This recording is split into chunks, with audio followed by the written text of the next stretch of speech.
اسلام کا سنہرا دور، جب یورپ میں سرکنڈوں اور کھالوں پر لکھا جاتا تھا تو عربوں نے وہاں کاغذ متعارف کروایا۔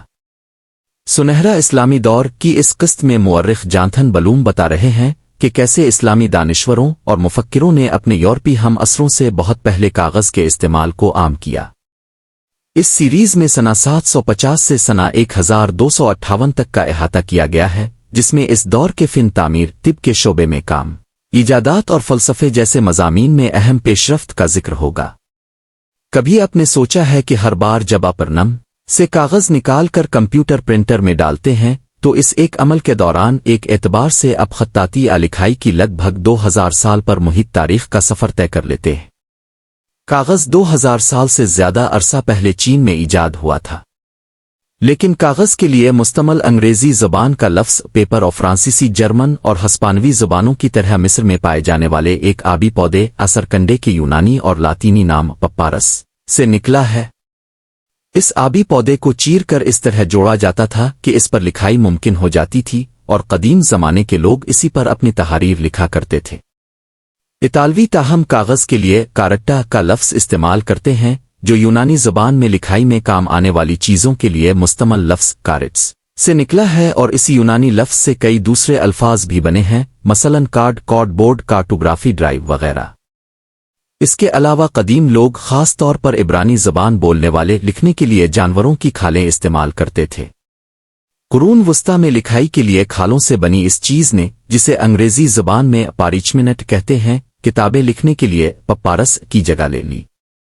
کاغذ کے لیے مستعمل انگریزی زبان کا لفظ پیپر مصر میں پائے جانے والے ایک آبی پودے اثرکنڈے کے یونانی اور لاطینی نام پپارس سے نکلا ہے، پپارس کا پودا۔ اس کے ساتھ ہی ایک اور تبدیلی بھی آئی، جس میں کتابیں اب ایک رول کی شکل میں مرتب ہونے کی بجائے الگ صفحات پر لکھی جاتی تھیں، جنہیں جوڑ دیا جاتا تھا، جسے ہم کوڈیکس کہتے ہیں۔ کوڈیکس لاطینی زبان میں لکڑی کے بلاک کے لیے استعمال ہوتا ہے۔ لفظ نم کا ذکر، جس سے اب مراد 500 صفحات کا پیکٹ ہوتا ہے، ہمیں ایک بالکل مختلف سمت میں لے جاتا ہے، کیونکہ یہ عربی زبان کے لفظ رزما سے نکلا ہے، جس کا مطلب ہے گٹھی۔ یہ ہم پر قرون وسطیٰ کی اسلامی تہذیب کے اس عظیم قرض کا ایک چھوٹا سا حصہ ہے، جس میں انہوں نے کاغذ اور کاغذ بنانے کی ترکیب چین سے مغرب تک پہنچائی۔ کاغذ سیلیولوز فائبر سے بنتا ہے، جو اکثر درختوں سے حاصل کیا جاتا ہے۔ چینی لوگ جنہوں نے کاغذ ایجاد کیا گرم آب و ہوا والے خطے میں رہتے تھے اور مختلف پودوں اور جھاڑیوں کی اندرونی چھال سے کاغذ بناتے تھے۔ اس کی ایجاد کے کچھ ہی عرصے کے بعد بدھ راہبوں اور تاجروں کے ذریعے کاغذ بنانے کا علم پڑوسی علاقوں جیسا کہ جاپان، کوریا اور وسطی ایشیا میں پہنچ گیا، جہاں لوگوں نے مقامی طور پر میسر مواد کو استعمال کرتے ہوئے کاغذ بنانا سیکھ لیا۔ وسطی ایشیا میں جہاں وہ پودے دستیاب نہیں تھے جو چین میں موجود تھے، لوگوں نے پرانے کپڑوں، رسیوں، کپاس اور سن، فلیکس جیسے مقامی پودوں سے سیلیولوز فائبر حاصل کرنا شروع کر دیا۔ قدیم مصری پپارس نامی آبی پودے کو چیر کر لکھنے کے لیے تیار کر رہے ہیں۔ تصویری خاکہ 7ویں اور 8ویں صدی میں جب مسلمان، جو اس وقت تک صرف پپارس اور پارچمنٹ سے واقف تھے، وسطی ایشیا میں پہنچے اور انہوں نے پہلی بار کاغذ دیکھا تو انہیں احساس ہوا کہ اس سے تو بہت فائدہ اٹھایا جا سکتا ہے۔ 200 سال کے اندر اندر اسلامی تہذیب کے توسط سے کاغذ بنانے کا علم وسطی ایشیا سے ایران، عراق، شام، مصر، مراکش اور آخر میں سسلی اور ہسپانیہ کو ملا کر 5000 میل تک پھیل چکا تھا۔ صدیوں تک یورپ میں کاغذ کی ایجاد کے بارے میں بحث ہوتی رہی اور یہی سمجھا جاتا تھا کہ یہ پپارس سے بنا ہے اور اسے قدیم مصریوں نے ایجاد کیا تھا۔ لیکن قرون وسطیٰ کے مسلمانوں کو ہمیشہ سے معلوم تھا کہ کاغذ چین میں بنتا ہے۔ 11ویں صدی کے عرب مورخ الطالبی نے مختلف علاقوں کے لوگوں کی خصوصیات پر مبنی اپنی تصنیف کتاب لطائف المعارف میں لکھا تھا کہ کاغذ سمرقند کی خاص چیزوں میں سے ایک ہے، اور یہ پپارس اور پارچمنٹ کے مقابلے میں زیادہ نرم اور بہتر ہے، اور اس پر لکھنا زیادہ آسان ہے۔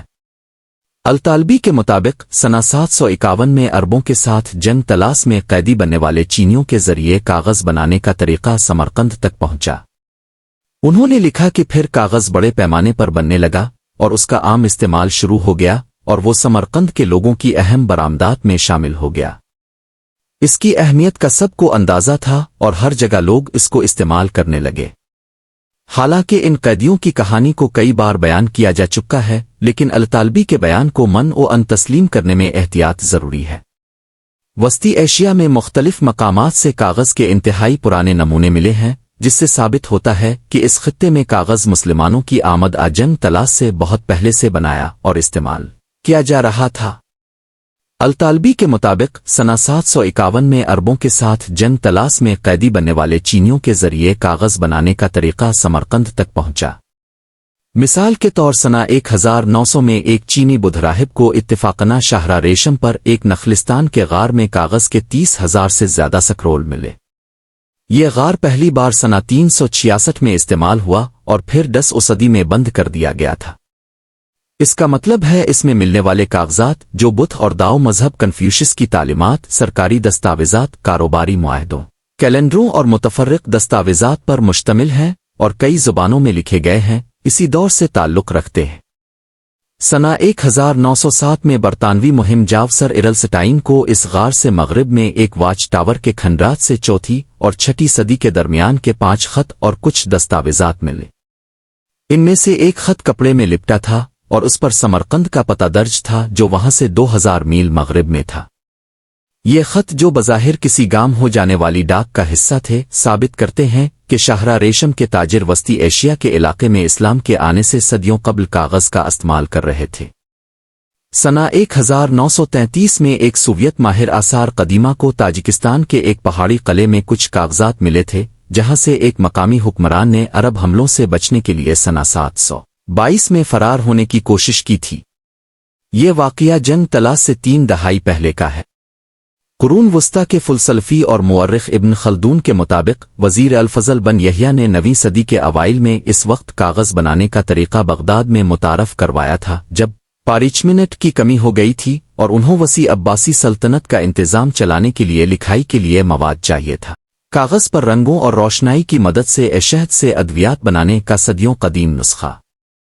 یہ وزیر ذاتی طور پر کاغذ کو متعارف کروانے کے لیے ذمہ دار تھے یا نہیں؟ اہم بات یہ ہے کہ ان کے خاندان کا تعلق بلخ سے تھا، جو اب شمالی افغانستان میں ہے اور جہاں کاغذ صدیوں سے بنتا اور استعمال ہوتا آ رہا ہوگا۔ ابن خلدون لکھتے ہیں کہ اس طرح حکومتی دستاویزات اور صنعت کے لیے کاغذ استعمال ہونا شروع ہو گیا۔ لوگوں نے اسے علمی کام کے لیے استعمال کرنا شروع کر دیا اور کاغذ بنانے کی صلاحیت میں بھی قابل قدر حد تک اضافہ ہو گیا۔ ابن خلدون نے افسر شاہی کے لیے کاغذ کی ایک اہم خاصیت کا ذکر نہیں کیا، اور وہ تھی اس کی سیاہی جذب کرنے کی صلاحیت، جس کی وجہ سے پپارس اور پارچمنٹ کے برعکس اس پر لکھے کو مٹانا مشکل تھا۔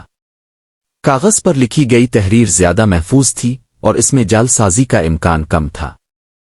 9ویں صدی میں کاغذ کی نئی دستیابی کی وجہ سے ادب، نیچرل سائنس سے لے کر مذہب تک قطع تمام مضامین میں تخلیقی کام کی بہار آ گئی۔ علماء نے کاغذ پر پیغمبر اسلام کی احادیث کو جمع کیا۔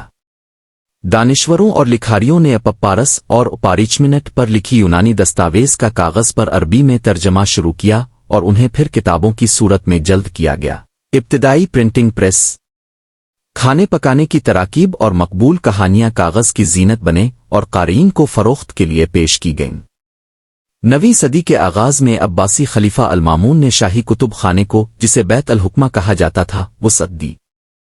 دانشوروں اور لکھاریوں نے پپارس اور پارچمنٹ پر لکھی یونانی دستاویز کا کاغذ پر عربی میں ترجمہ شروع کیا اور انہیں پھر کتابوں کی صورت میں جلد کیا گیا۔ بغداد میں کاغذ بنانا اور سٹیشنری کا کام جلد ہی اہم کاروبار بن گئے۔ 9ویں صدی کے معلم، مصنف اور کاغذ کے تاجر احمد ابن ابی طاہر کی سٹیشنری بازار میں دکان تھی، جہاں کاغذ اور کتب فروشوں کی 100 سے زیادہ دکانیں تھیں۔ عباسی دور کے بغداد میں سٹیشنری کی دکان ایک طرح کی پرائیویٹ ریسرچ لائبریری جیسی ہوگی۔ بغداد میں ایک عالم تھے جو کتابیں پڑھنے کے لیے پورے دن کے لیے دکان کرائے پر لے لیتے تھے۔ بغداد میں 10 صدی میں ایک اور مشہور سٹیشنر اور لکھاری ابن ابی یعقوب تھے، جنہوں نے اپنی پروفیشنل معلومات کی بنیاد پر فہرست ترتیب دی جو قرون وسطی کی کتابوں اور تصانیف کے بارے میں انسائکلوپیڈیا اور ایک خزانہ ہے۔ کاغذ کی نئی دستیابی سے پرانے موضوعات کو نئے انداز میں سمجھنے کے رواج نے بھی زور پکڑا۔ اسی زمانے میں جب اسلامی دنیا میں کاغذ تیزی سے پھیل رہا تھا، ہندسوں کا ہندو نظام، Hindu system of reckoning with decimal place value numerals, جنہیں ہم عربی ہند سے کہتے ہیں، انڈیا سے مغرب کی طرف پھیل رہا تھا۔ ہندو سسٹم سے پہلے باقی دنیا کی طرح اسلامی دنیا میں بھی لوگ حساب کتاب دماغ میں کیا کرتے تھے اور اس دوران حاصل ہونے والے عارضی نتائج مٹی کے بورڈ پر لکھتے جاتے تھے جسے بار بار مٹایا جا سکتا تھا، یا انگلیوں کی پوزیشن سے مدد لیتے تھے جسے فنگر ریکویننگ بھی کہا جاتا ہے۔ ہندو ریکویننگ کے بارے میں عربی زبان میں پہلا مینوئل دستور العمل سنہ 825 کے آس پاس محمد ابن موسیٰ الخوارزمی نے لکھا تھا، جس کے نام سے ہمیں ایلگورتھم کی اصطلاح ملی۔ الخوارزمی کے مطابق اس نظام کے تحت حساب کتاب کا عمل بائیں سے شروع ہوتا ہے اور نمبروں کو ایک دوسرے کے اوپر رکھا جاتا ہے اور انہیں مٹایا اور تبدیل بھی کیا جاتا ہے، جس سے ظاہر ہوتا ہے کہ سب حساب کتاب مٹی کے بورڈ پر ہی ہوتے تھے۔ تاہم اس کے ایک صدی بعد ریاضی دان ابو الحسن احمد ابن ابراہیم عقلدس سنہ 952 میں دمشق میں اپنے ایک مقالے میں انڈین سکیم میں تبدیلی لے کر آئے۔ تبدیلی کاغذ اور سیاہی کے استعمال کو مد نظر رکھتے ہوئے کی گئی تھی۔ عقلدس کی سکیم میں کاغذ کی وجہ سے ہندسوں کو مٹانا ہٹانا ممکن نہیں تھا، لیکن حساب کتاب میں بہت زیادہ آسانیاں اور لچک پیدا کرتی تھی۔ ویٹیکن لائبریری میں موجود مسیحی پادریوں کی تعلیمات پر مبنی یونانی زبان میں ایک دستاویز عرب کاغذ پر لکھی گئی جو سب سے پرانی دستاویز ہے۔ دمشق میں غالباً سنہ 800 کے آس پاس لکھی گئی یہ دستاویز ثابت کرتی ہے کہ صرف بغداد کے مسلمان بیوروکریٹ ہی کاغذ استعمال نہیں کر رہے تھے، بلکہ شام میں مسلم حکومت میں رہنے والے مسیحی بھی اسے استعمال کر رہے تھے۔ شام میں مسیحیوں کی اس کمیونٹی کا اس دور میں ترجمہ کرنے کے اہم منصوبوں میں اہم کردار تھا۔ قاہرہ میں یہودی کتابوں، بلوں، ریکارڈ رکھنے اور کاروباری دستاویزات کے لیے کاغذ استعمال کر رہے تھے، جن میں سے زیادہ تر سنیوگگ کے سٹور روم میں، جسے گنیزا کہا جاتا ہے، صدیوں تک محفوظ رہیں۔ تصویر کا کیپشن عربی زبان میں نقل کی گئی کاغذ کی سب سے پرانی کتاب جو اب تک محفوظ ہے وہ ابو عبید القاسم ابن سلام کا کام ہے، جس میں انہوں نے پیغمبر اسلام کی احادیث میں غیر معمولی اصطلاحات کو جمع کی۔ فائل فوٹو کاغذ کا ایک اور پرانا ٹکڑا ثابت کرتا ہے کہ کاغذ کے آمد نے نئے طرز کے ادب کی نقل اور ترویج کی حوصلہ افزائی کی۔ مصر سے ملنے کے بعد اب شکاگو کے اورینٹل انسٹیٹیوٹ میں موجود اس ٹکڑے پر الف لیلا کی اب تک سب سے پرانی کاپی کا عنوان اور اس کی شروعات موجود ہے۔ اس کی کاپی سنہ 879 کے آخر تک تقریباً ضائع ہو چکی تھی، جب ایک مصری احمد ابن محفوظ اس کے صفحات کے حاشیوں میں قانونی نکات لکھنے کی مشق کر رہے تھے۔ عربی زبان میں نقل کی گئی کاغذ کی سب سے پرانی کتاب جو اب تک محفوظ ہے وہ ابو عبید القاسم ابن سلام کا کام ہے، جس میں انہوں نے پیغمبر اسلام کی احادیث میں غیر معمولی اصطلاحات کو جمع کیا۔ ہالینڈ کی یونیورسٹی لائیڈن کی لائبریری میں محفوظ یہ نسخہ، جس کی تاریخ نومبر دسمبر سنہ 866 ہے، ثابت کرتا ہے کہ اسلامی دنیا میں کاغذ 9ویں صدی میں صرف اسلامی نہیں بلکہ یہودی اور مسیحی مذہبی اور سیکولر تحریروں کے لیے بھی استعمال ہو رہا تھا۔ 10ویں صدی کے آخر میں کاغذ نے نہ مصر میں بھی مکمل طور پر پپارس کی جگہ لے لی تھی، جو وہاں پر بلا تعطل 4000 سال سے استعمال ہو رہا تھا۔ ہم تک پہنچنے والی دستاویزات اور عربی ذرائع بتاتے ہیں کہ اسلام کے ابتدائی دور میں مصر میں پپارس ابھی بنایا جا رہا تھا، لیکن 9ویں صدی کے آغاز سے کاغذ کی اہمیت بڑھتی گئی۔ مورخ المسعودی بتاتے ہیں کہ سنہ 956 تک مصر میں پپارس بننا مکمل طور پر ختم نہیں ہوا تھا، لیکن اس کے 40 برسوں بعد مصر کا سفر کرنے والے ایک جغرافیہ دان نے پپارس کے لکھنے کے لیے استعمال کے بارے میں کچھ نہیں لکھا۔ فلسطینی جغرافیہ دان علم قدسی کے مطابق سنہ 985 تک کاغذ مصر کی مصنوعات میں شامل ہو چکا تھا۔ ایرانی سیاح ناصر خسرو، جنہوں نے سنہ 1030 اور 1040 کی دہائی میں قاہرہ کا سفر کیا، بتاتے ہیں کہ پرانے قاہرہ میں سبزی فروش دکاندار بک جانے والا سامان کاغذ میں لپیٹ کر دیتے ہیں۔ اس سے اندازہ ہوتا ہے کاغذ اب بہت سستا ہو چکا تھا۔ استعمال شدہ کاغذ کو نیا کاغذ بنانے کے لیے استعمال کیا جاتا تھا۔ یورپیوں نے سنہ 1000 کے آس پاس کاغذ کا پہلی بار استعمال شروع کیا، اور مسلمانوں کی طرف سے ہسپانیہ میں کاغذ کی پہلی مل قائم کیے جانے کے بعد یورپیوں نے اٹلی میں اسے بنانا شروع کیا۔ 14ویں صدی کے اختتام پر جرمن اولمان شٹومر نے، جو اٹلی کی کاغذ کی ملیں دیکھ چکے تھے، ایلپس کے پہاڑی سلسلے کے شمال میں نیورمبرگ میں کاغذ کی پہلی مل لگائی۔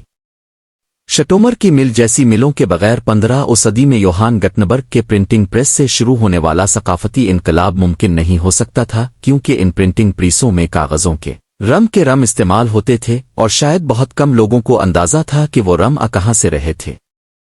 اس کے بعد سے ہماری کاغذ کی طلب کبھی کم نہیں ہوئی، اور جیسے جیسے ہم اس کا نیا استعمال اور بنانے کے نئے طریقے سیکھ رہے ہیں، ہمیں چین سے مغرب تک کاغذ کے رم پہنچانے میں اسلام کے سنہرے دور کے مرکزی کردار کو نہیں بھولنا چاہیے۔